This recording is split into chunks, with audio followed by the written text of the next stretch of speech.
ever. As long as I've been a teacher, there is always work that I need to do. I stay late after the students leave and after I cease being paid. And I bring work home with me every weekend, and I am not alone.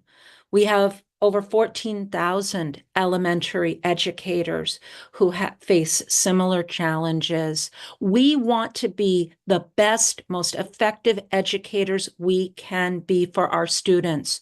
From Austin to Englewood to Rogers Park, our students deserve the best, and they deserve educators who can give them the best.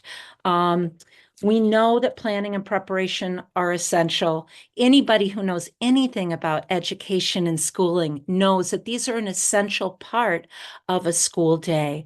And our elementary educators, the largest part of the Chicago Teachers Union, will not settle for the denial of the kind of school day that is effective for our students. So I really call on CPS, step up to the plate and work with us, collaborate with us to make our students' learning day better. Thanks, Kirsten. And Kirsten's at Brentano Elementary, in case people were wondering. And yeah, like we're going to help CPS also follow the law. These are good things to adhere to, things that are good for kids, good for educators, and necessary and required. I'm going to ask Thad Goodchild, our Deputy General Counsel. Thad, would you talk a little bit more about what other non-economic issues are at play? Sure thing. Thanks, Jackson. Good evening, everybody. So yeah, there's been a lot of conversation in recent days about CPS's finances, but I want to focus on a couple issues that are key sticking points in our negotiations that would cost CPS no money at all to address: teacher evaluation and excessive standardized testing of CPS students. The teacher evaluation system in CPS, known as REACH, is fundamentally broken. There have been multiple independent studies at this point, including one commissioned by the Illinois State Board of Education last year, that have found significant disparate racial impact in the system. The single greatest predictor of the average teacher evaluation score at a school is the zip code in which the school resides. That means CPS's current teacher evaluation system measures community poverty more accurately than it measures teacher performance. It punishes teachers of color, and it punishes teachers who work in the most historically marginalized neighborhoods in the city, who are disproportionately teachers of color. That creates a disincentive for teachers to serve in schools with the greatest need. It punishes students. There are hundreds of examples across the last decade of teachers who teach in high needs schools on the south or west side of the city, in a historically marginalized neighborhood, who receive poor evaluation ratings. Those teachers end up leaving those schools and get hired into vacancies at schools in more affluent neighborhoods, often on the north side, and magically they get higher evaluation ratings. Those teachers didn't change. Their teaching practice didn't change. The only thing that changed was the level of disadvantage the students they were teaching brought to the school with them. Reach is also incredibly time consuming and burdensome on teachers and principals. An effective teacher evaluation system is focused on mentoring and coaching and feedback and professional growth. Reach, unfortunately, takes time away from all of those things. It's so burdensome, in fact, that 1 out of every 3 teachers did not receive the required number of teacher observations last year and received a default rating. That means principals are unable to keep up. They're so busy meeting the burdens of the district's evaluation system, they are unable to provide support to their students and staff in ways that would be much more meaningful and constructive. And the CTU has proposals that would address all of these problems, that again would come at zero cost to the school district. And CPS has refused to consider them for almost 10 months now. The other issue I want to speak about briefly is standardized testing of students. CPS has an assessment calendar that just for elementary school students has 32 standardized tests on it for one school year, 15 of which are required. The CTU is able to win contract language that has been in place since 2016 that provides any additional assessments beyond those that are required would only be administered if the faculty at a school votes to do so. And CPS is pushing a proposal right now to expand the number of required assessments for students every year. This mindset of over-testing takes professional judgment and autonomy away from teachers, takes the joy out of school for kids, and takes instructional minutes away from students and teachers. This is another issue that CPS has erected as a barrier to agreement that costs nothing for the district to address, and further is contrary to the wishes and best interests of students, parents, and teachers. Thank you. Thanks, Thad. And I'd like to pass it along to Eladio Dominguez, special education teacher, extraordinaire, elementary, bilingual, and off to you, Eladio. Thanks, Jackson. Me llamo Hilario Domínguez, Hilario Dominguez. Soy maestro de educación especial, nacido y crecido en el vecindario de Pilsen. Miren, llevamos 9 meses negociando. Estamos aquí porque no podemos confiar en Pedro Martínez. CPS ha fallado en pagarle correctamente a nuestros trabajadores después de las vacaciones del invierno y ahora estamos presentando una queja colectiva. Hay que ser bien claro aquí. Esto no es un error pequeño, es una falta de respeto para las personas que hacen que nuestras escuelas funcionen. Otra cosa, Pedro Martínez dijo que prefería poner días sin pago y más despidos antes que pagarles lo justo a los trabajadores.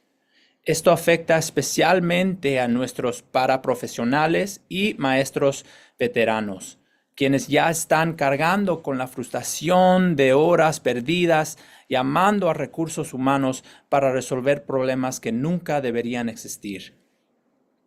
Otra cosa en base día escolar de primaria. En cuanto al día escolar en las primarias, los 20 minutos que pedimos ya están en su contrato.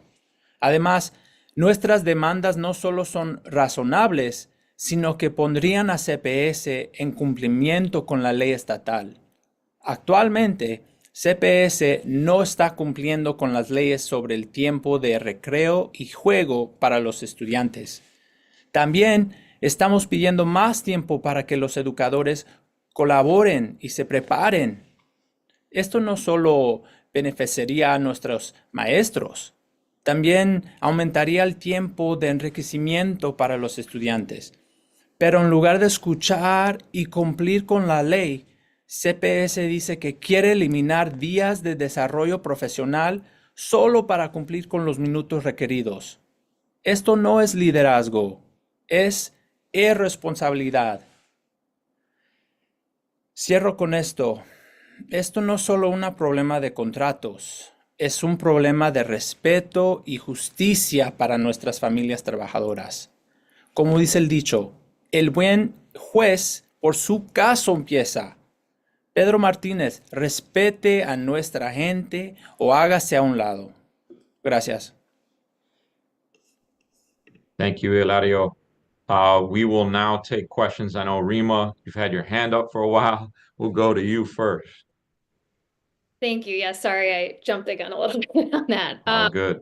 Thanks for having us. I have 2 questions. My first one is, so I was looking at the chart and it appeared that it looks like the proposal now is to make the school day generally. I know you said the models would depend on the school if CPS accepted that, but it looks like the total number of minutes of instruction for an elementary school day under your proposal would be 405 minutes, which I believe is a 15-minute reduction from what kids currently get. So I want to make sure I get this right and ask, are you all now proposing shortening the school day by 15 minutes? And if so, is this like is that a new development in your bargaining? That's my first question.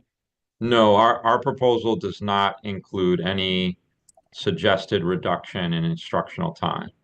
So we think we can achieve these different blocks by complying with the law. You know, the recess is required, so they have to do that. And then, you know, providing other course options, social emotional learning opportunities, advisory, art, music, library, librarian. I don't know, Latoya, if you want or Kirsten want to add to that. Sure, yes. So the illustration was just to show that even if CPS agrees to the 20 minutes, there would still be an additional 15 minutes of time that could be used for transitions. It could be used to add 10 minutes to that recess block where it was just an illustration. And so on that chart, it noted that there would still be 15 minutes additional in the school day for CPS to have additional programming. Yeah, and just to add to that, I just want to say how disheartening it feels as an educator who has been part of the Chicago Teachers Union advocating for our students to have more access to more instruction, things like world languages, library sciences, arts and music access in every neighborhood, in every zip code. How disheartening it has been to hear over and over in the press and from CPS that we are trying to take something away from our students. I just wanted to add that. Yep, we're definitely trying to reduce drill and kill, reduce things that are creating stress, anxiety, and not providing the kind of joy of learning and teaching that we really want to imbue in every building, every classroom. Rima, did that cover it? I don't know if you had a follow-up. Yeah, I just had one kind of unrelated follow-up, which was you, Jackson, at the top, you said that there was some progress today in talks. I just wanted to see if you could elaborate on that. You know, where did you see progress today? And maybe more generally, where have you seen progress on these kind of remaining sticking points with the district? Yeah, I mean, my bandmates might be able to back me up on this one, but you know, literally we have to pull teeth. And if it's not clear enough, it's like, here's the one pager we gave you on Friday. Are you going to ask us any questions about it? And they literally said, management representatives, well, what should we ask? So we gave them questions they could ask us about our proposal that we thought they should be asking. And that like broke through some ice. It opened doors. It created possibilities. It unlocked some creativity that was stranded and paralyzed.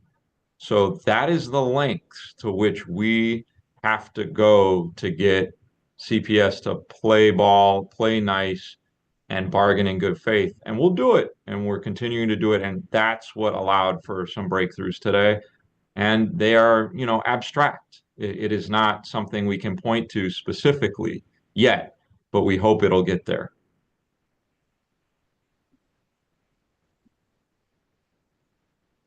All right. Any other questions?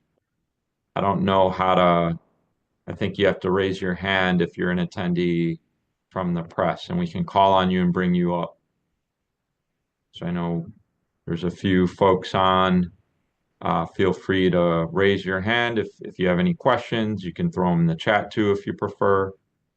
We'll kind of give a little teacher waiting time here and make sure we've addressed everything people are curious about. Yeah, you could put your name in the chat and Nate will bring you up.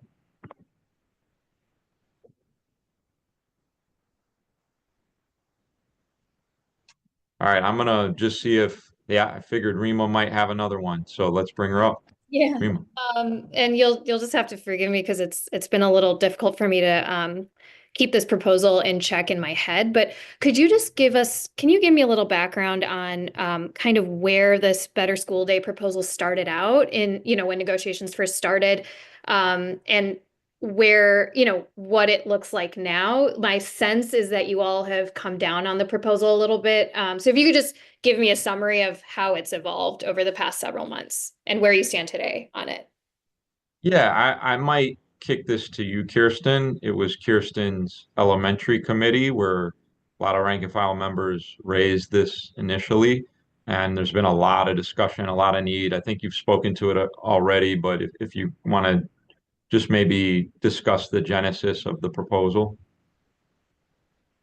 Sure. In our elementary ed committee and buildings, um, it was just very, very clear that teachers really felt completely overworked and that more and more demands were being placed on teachers, and that the current situation of having only 4 hours per week for preparation was just not adequate to really do the kind of effective instruction and communication and collaboration we wanted to do. And so initially, when we submitted proposals, we were hoping to add 30 minutes of preparation time at the beginning of the school day, which is what existed when I began teaching. So that was something that we used to have, and it made a really big difference. Just in terms of educators feeling like, yeah, my classroom is ready for my students. I've got my copies ready to go. I've got my books set out. And it's been really, really hard since that was taken away, and the student start time and the teacher start time was put at the same moment. So we never saw the issue of preparation time as a silo by itself. We saw it in conjunction with our demands around improving the school day and adding things like world languages and library sciences, and meeting the state required recess time. So we always saw it as a way to really improve our instruction and to improve students' learning experience. And yeah, so it has changed, and I would say mainly that is because CPS has been so unwilling to collaborate with us, and to discuss ways to make the school day better for our youngest learners. Thank you, Kirsten. I know, Alex, if you want to weigh in on that at all, you're at an elementary school yourself, why this is so important.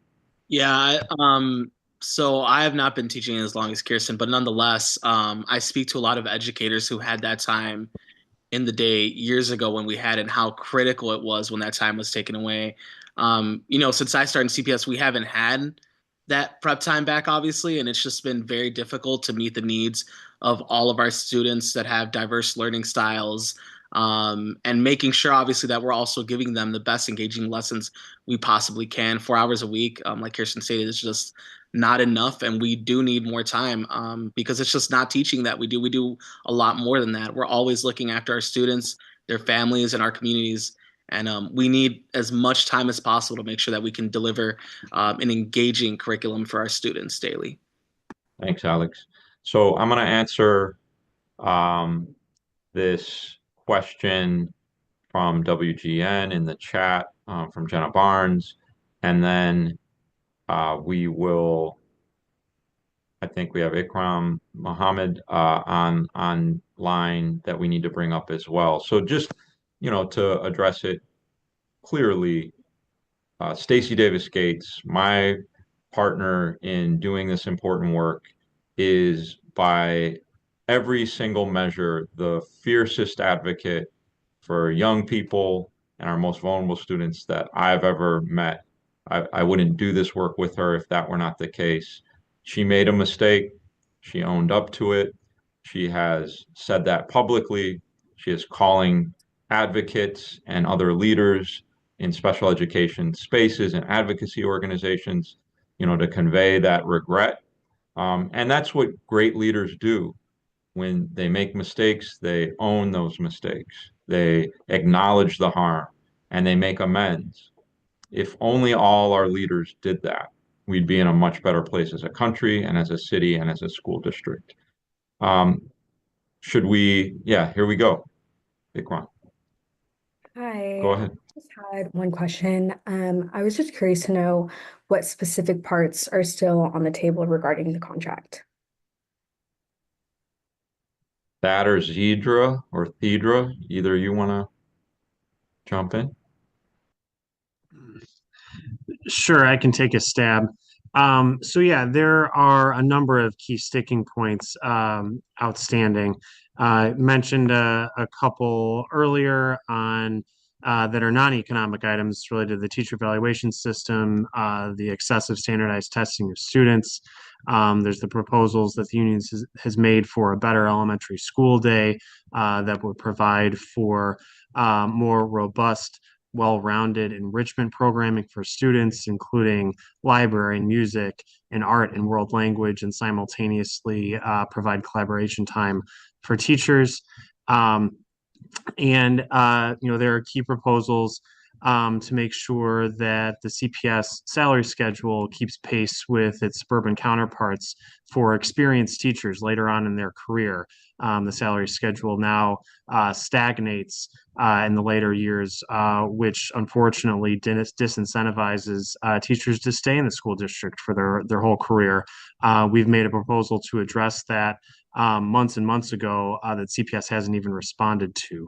There are a number of other issues out there as well around staffing levels of key clinician positions, of key paraprofessional positions like teacher assistants that provide really important services to bilingual students, special education students, early childhood education preschool students that are outstanding. So those are a number of the key issues that we're still grappling with at the table.